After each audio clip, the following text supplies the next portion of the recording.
গতকাল গভীর রাতে সোশ্যাল মিডিয়াতে তীব্র প্রতিবাদ শুরু হয় একটা কোরআন অবমাননার ভিডিওকে নিয়ে।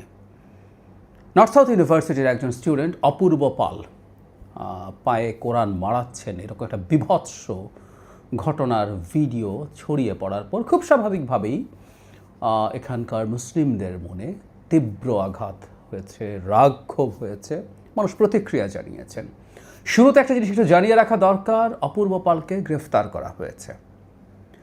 আমরা ঘটনাটা একটু বুঝতে চাই এবং তার আগে সবচেয়ে জরুরি কথা যে ওয়ার্স্ট কেস সিনারিও, যে কোনো ষড়যন্ত্র যদি থাকে এর পেছনে, সেই ষড়যন্ত্রটাকে রুখে দিতে হবে। যদিও এটা ষড়যন্ত্র না হওয়ার সম্ভাবনাই সম্ভবত বেশি। ব্যাকগ্রাউন্ড একটু বলি। জনাব অপূর্ব পালের আসিফ বিন আলী ওনার সরাসরি টিচার। তিনি একটা স্টেটাস দিয়ে জানিয়েছেন যে তার সরাসরি ছাত্র ছিলেন অপূর্ব, তিনি একজন ধর্মান্তরিত মুসলিম।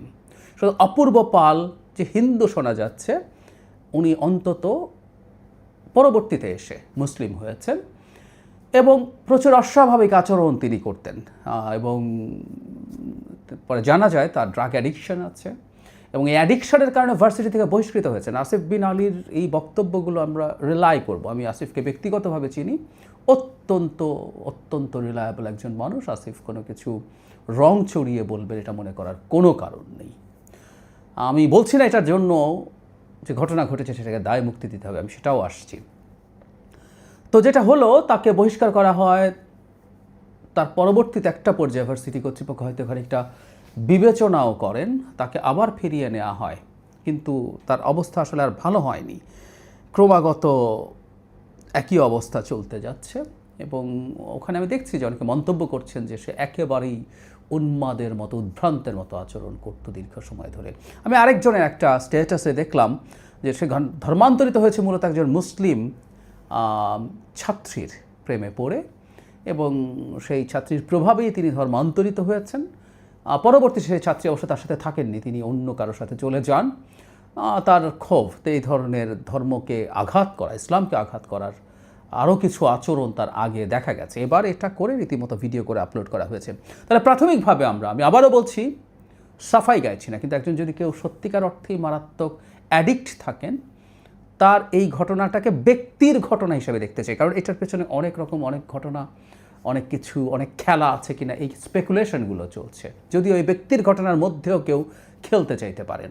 সো এই ব্যক্তি ঘটনাটা ঘটিয়েছেন তার এই অপ্রকৃতিস্থ অবস্থার কারণে। এটা যদি হয় আমরা মনে করি, তাহলে প্রাথমিকভাবে আমরা এটা বলতে পারি যে কেউ পরিকল্পনা করে একটা কেওস বাঁধানোর চেষ্টা করছে, এটা নাও হতে পারে। তারপরও যে ঘটনা ঘটেছে আমরা দেখলাম, এরপরে ইনস্ট্যান্টলি স্টুডেন্টরা অপূর্ব পালের বাসায়ের নিচে যায়, সেখানে জমায়েত হয় এবং শেষ পর্যন্ত পুলিশ তাকে গ্রেফতার করে নিয়ে যায়। পুলিশের এই গ্রেফতার করার সিদ্ধান্তটা অবশ্যই সঠিক এবং তার সব পরীক্ষা নিরীক্ষা করে তাকে অবশ্যই মামলা হবে। এই মামলার পরে যা যা আসার, তিনি কোন পরিস্থিতিতে করেছেন, কী অবস্থায় করেছেন, তার মানসিক অসুস্থতা আছে কিনা, এসব দেখা এবং সেটা কোর্ট ডিসাইড করুক যে তার কী শাস্তি হবে, সেটা কোন প্রেক্ষাপট বিবেচনায় সেটা কোর্টই সিদ্ধান্ত নেবে। সোফার পদক্ষেপ সরকার নিয়েছে, কিন্তু আমি দেখছি যথেষ্ট পরিমাণ উত্তেজনা চলছে। একটু খেয়াল করি, যদি কাগজে কলমে আছে, আমি আবারও বলছি, আমি আসিফের বক্তব্য খুব স্ট্রংলি রিলাই করি, তারপরেও যদি তর্কের খাতিরে ধরে নেই যে এটা সঠিক না, এটা তিনি ইচ্ছাকৃতভাবে করেছেন, সজ্ঞানে করেছেন। সজ্ঞানে বলতে এটা বোঝাচ্ছে যে আসক্ত অবস্থায় না, এবং কারো পরিকল্পনার পার্ট হয়ে করেছেন। সো এটা যদি হয়েও থাকে, তারপর আমাদের খুব জরুরি কর্তব্য আছে। আমি একটু পেছনে যাই। অযোধ্যায় বাবরি মসজিদের স্থানে যখন রাম মন্দির নির্মাণ করা হবে, তখন শেষ পর্যন্ত ভারতের সুপ্রিম কোর্ট রায় দিয়েছিল যে এখানে রাম মন্দির ছিল এবং এখানে রাম মন্দির নির্মাণ করা হোক। মানে একটা দেশের সর্বোচ্চ আদালত কিন্তু মিথোলজি বিশ্বাস করে, মিথোলজির উপর ভিত্তি করে একটা রায় দিচ্ছে। প্রচুর সমালোচনা এটা নিয়ে হয়েছে ভারতে, কিন্তু দিয়েছে রায়টা। মজার ব্যাপার, সে সময় বাবরি মসজিদ পরিচালনাকারী যে ওয়াকফ বোর্ড আছে, তারা ভারতের মুসলিমদেরকে শান্ত থাকার আহ্বান জানিয়েছিল। ইনফ্যাক্ট এই রায়ের মাধ্যমে শুধু রাম মন্দির নির্মাণ না, এটার মাধ্যমে মুসলিমদেরকে এজিটেট করে মাঠে নামিয়ে আবার একটা দাঙ্গা লাগানোর চেষ্টাও আসলে ছিল। প্রস্তুত হয়ে বসেছিল হিন্দুত্ববাদীরা, কিন্তু ওই সময় মুসলিমরা রিয়্যাক্ট করেনি এবং সেটা দিনের শেষে যারা ষড়যন্ত্র করতে গিয়েছিল তাদের ষড়যন্ত্রকে হালে পানি পেতে দেয়নি। এই জিনিসটা খুব ইন্টারেস্টিং। অথচ আমাদের নিশ্চয়ই মনে আছে প্রথম যখন বাবরি মসজিদ ভাঙা হয়েছিল তখন দাঙ্গায় অন্তত 2000, সংখ্যাটা আরও বেশি হতে পারে, বিভিন্ন জায়গায় দাঙ্গায় মারা গিয়েছিল 2000 এবং বেশিরভাগই মুসলিম ছিল। এরকম ঘটনা যখন ঘটে এগুলোতে যেহেতু বিজেপির লাভ আছে, খুব স্মার্টলি মুসলিমরা সেই ফাঁদে পা দেয়নি। ঠিক একই রকম আবারও বলছি, যদি চক্রান্ত করে এই কাজটা করানো হয়ে থাকে একেবারে সুস্থ, মানসিকভাবে সুস্থ কাউকে দিয়ে, তারপরও এটা সবচাইতে জরুরি কথা যে এই ফাঁদে আমরা পা দেব না।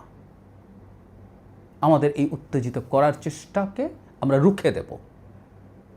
সরকার গ্রেফতার করেছেন, তার বিচারের ব্যাপারে আমাদের দাবি আমরা জানাবো, আমাদের দাবি জানানোর জায়গা আছে, সোশ্যাল মিডিয়া আছে, ছোটোখাটো কিছু সমাবেশ মিছিল হতে পারে সেগুলো কোনোটা যেন ভায়োলেন্ট হয়ে না ওঠে। ইনফ্যাক্ট সমাবেশ মিছিল অ্যাভয়েড করতে পারলে বেটার বলে আমি মনে করি। কারণ হচ্ছে এই জিনিসগুলো যখন ঘটবে এর মধ্যেই চক্রান্তকারীরা ঢুকে পড়তে পারে। কারণ অনেকের কাছে মেসেজ হয়তো যাবে না যে মানে অপূর্ব পাল হওয়াতে সমস্যাটা কী হলো।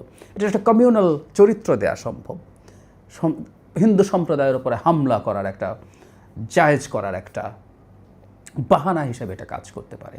মাত্রই দুর্গাপূজা শেষ হলো এবং দুর্গাপূজায় তেমন কিছু করা যায়। পূজা শুরুর আগে কয়েকটা জায়গায় প্রতিমা ভাঙচুর হয়েছে। একটা প্রতিমা ভাঙচুরও নিশ্চয়ই আমরা পছন্দ করি না। আমরা এমন একটা বাংলাদেশের স্বপ্ন দেখি যেদিন প্রতিমা ভাঙচুর হবে না, এমনকি মারাত্মক রকম নিরাপত্তার চাদরে ঢেকে দিয়ে পূজা হবে না। কিন্তু তারপরও এই সংকটের প্রেক্ষাপটে পরিকল্পনা নিশ্চয়ই ছিল এই কমিউনাল চরিত্র দেওয়ার, যে এখানে হিন্দু সম্প্রদায়ের উপর হামলা হচ্ছে, যেটার জন্য ভারত বসে আছে, আওয়ামী লীগ বসে আছে, সেটা হয়নি। সো আবারও হিন্দু সম্প্রদায়ের উপরে কোনো না কোনোভাবে হামলা করানো যায় কি না, অপূর্ব পাল নামে একজনের কোরআন অবমাননা দেশের চেষ্টা হতেই পারে। যদিও আবারও বলছি তিনি ধর্মান্তরিত মুসলিম, কিন্তু এই চেষ্টা থাকলে তো আমাদের উচিত হবে এটাকে রুখে দেওয়া। একই সাথে এই তথ্য যদি ছড়িয়ে পড়ে যে তিনি ধর্মান্তরিত হয়েছিলেন এবং তিনি আসক্ত ছিলেন, তারপরও এই ঘটনা যদি কারো আগের পরিকল্পনায় নাও থাকে, এটাকে কেন্দ্র করে কেউ নতুন করে এই ঘোলাটে পরিস্থিতিতে কাজ করার চেষ্টা করতে পারেন। ঘোলা পানিতে মাছ শিকারের কথা বলি না, মাছ শিকারে কেউ না কেউ নেমে যেতে পারেন। আওয়ামী লীগ আছে, ভারত আছে, এই দুটো তো বটেই, এদের ভেস্টেড ইন্টারেস্ট আছে বাংলাদেশকে আনস্টেবল করে তোলার জন্য। সুতরাং সেই চেষ্টাও হতে পারে। আমরা যেন কোনোভাবেই আমরা যেন এই ঘটনাকে নিয়ে কেন্দ্র করে আমরা কেওসের কোনো পরিস্থিতি তৈরি না করি। আমাদের এটা বুঝতে কোনো সমস্যা হয় না যে ভিডিওটা ছড়িয়ে পড়েছে সেই ভিডিওর মতো ডিস্টার্বিং ভিডিও হতে পারে না। পৃথিবীর বিভিন্ন দেশে এই ধরনের কোরআন অবমাননা হয়েছে, ইউরোপের বিভিন্ন জায়গায় একই পর্যায়ের বা কোনো ক্ষেত্রে আরও বেশি খারাপ কিছু হয়েছে, এটা ফর শিওর।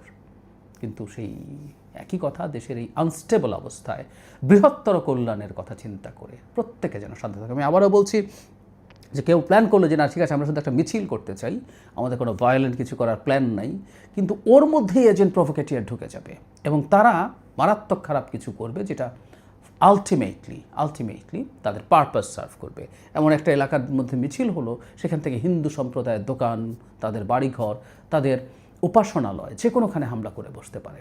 সেই জন্য আমি ব্যক্তিগতভাবে মনে করি এই ঘটনাকে কেন্দ্র করে মাঠে কোনো কর্মসূচি না হওয়াই উচিত হবে এবং সরকারের ক্ল্যারিফিকেশন দেয়া যে তারা গ্রেফতার করেছেন, তারা বিচার করছেন, তারা তদন্ত করছেন, সব কিছু মিলে। আবার এটাও আমাদের মনে রাখতে হবে, একজন মানুষ যদি মারাত্মক রকম অ্যাডিক্ট হয়, সেই ক্ষেত্রে তার অপরাধটাকে দেখার ক্ষেত্রে আমাদের দৃষ্টিভঙ্গি ভিন্ন হবে। আইনও এটা বলে, চিকিৎসাবিদ্যাও এটা বলে। সব কিছু বিবেচনায় আমাদের শান্ত থাকার চিন্তা করতে হবে, শান্ত থাকার চেষ্টা করতে হবে। আমরা কোনোভাবেই কোনো ষড়যন্ত্রকারীকে সফল হতে দেব না।